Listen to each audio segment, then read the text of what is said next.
Hey, Frontline fans, welcome back to Comic Frontline and fans. You with me, Mike Spider Slayer, getting ready to bring you that all-important comic book review. And today, fans, we're getting ready to review.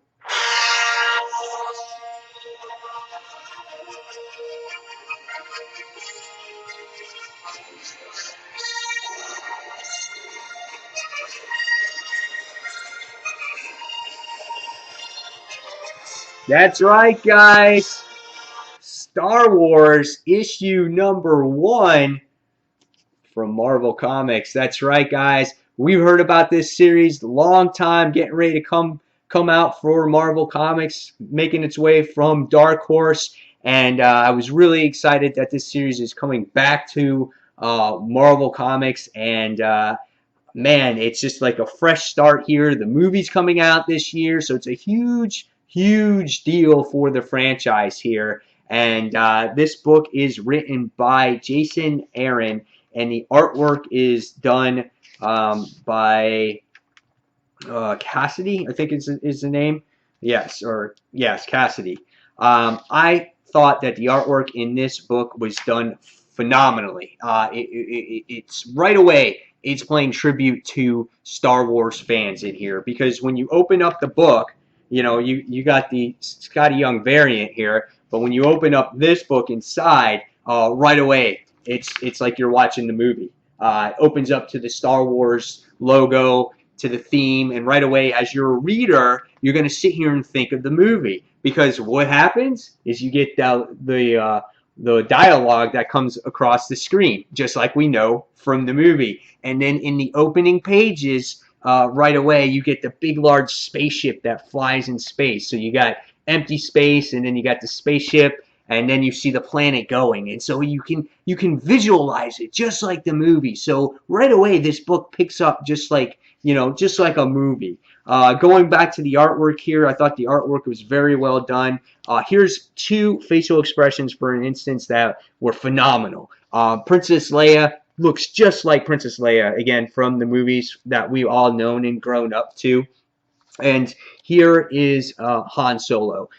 So same thing. They all look just like the character. Now, were they written just like the character? Now, being that I've been a fan of Star Wars since, I don't know, age 4. I was born in 1975. I think I saw the movie for the first time in 79, and it was re-released in a movie theater, like a $2 movie theater or whatever it was, and I fell in love. And that's why I feel that I'm a huge comic book fan or science fiction fan today, because of Star Wars. So when I went back to go read this, right away from like the beginning, I felt that this was a book that really stayed true to heart, to the movie. And this book takes place between Star Wars and Empire Strikes Back. This is when this series takes place. And it's very awesome because it opens up here on, I think it was Tatooine? Yes, it was at Tatooine.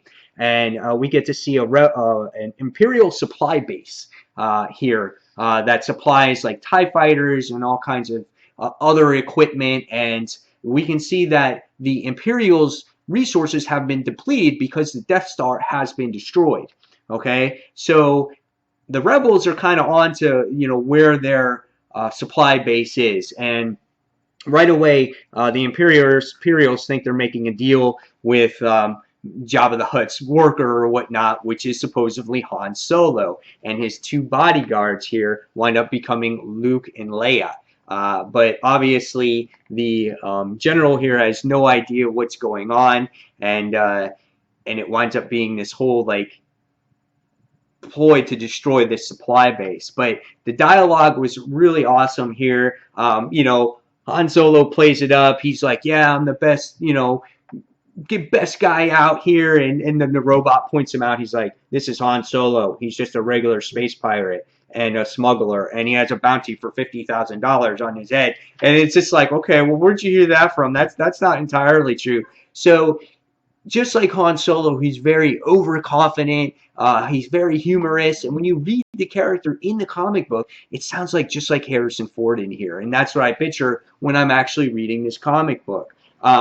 As the book goes along, you get to see the Imperial Supply Center, how they're making TIE fighters, and everything else that is going on in the particular issue.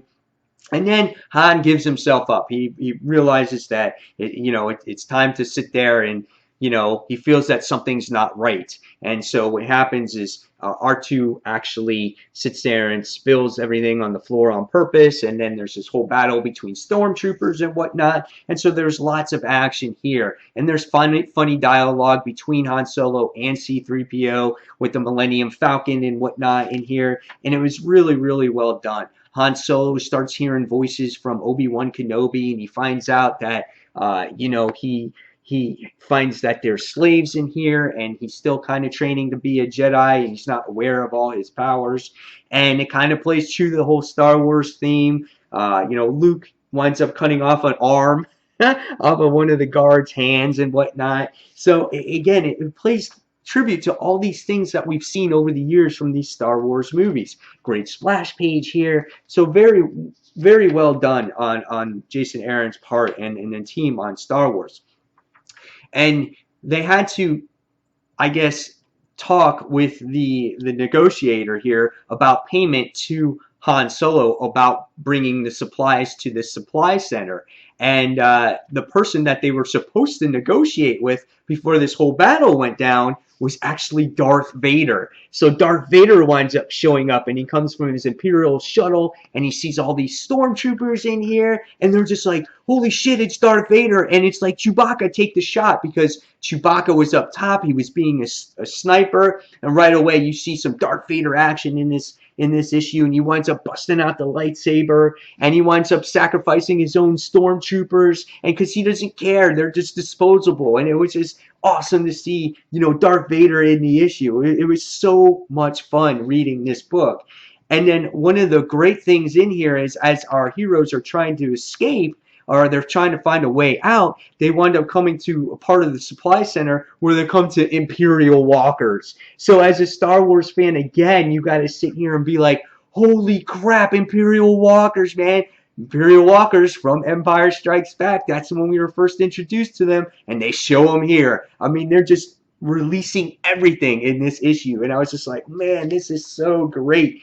And as Luke Skywalker hears more thoughts from Ben Kenobi, he feels like he's going down the hallways, and the next thing he winds up coming across to is Darth Vader, and Obi-Wan Kenobi sits there and instructs Luke Skywalker to run, and you're just like, holy shit, Luke Skywalker's running into Darth Vader right from the start. So again, this plays tribute to all the stuff that we have just watched over the years from the movie. So it was very well done. It was a fantastic issue, and I feel that you guys should definitely give this one a try. This is definitely a 5 out of 5 in my opinion. Now, if you're not a fan of Star Wars and never read it, you might feel a little bit differently. But otherwise, great issue, guys. So guys, until the next comic book review, this is Mike Spider Slayer signing off.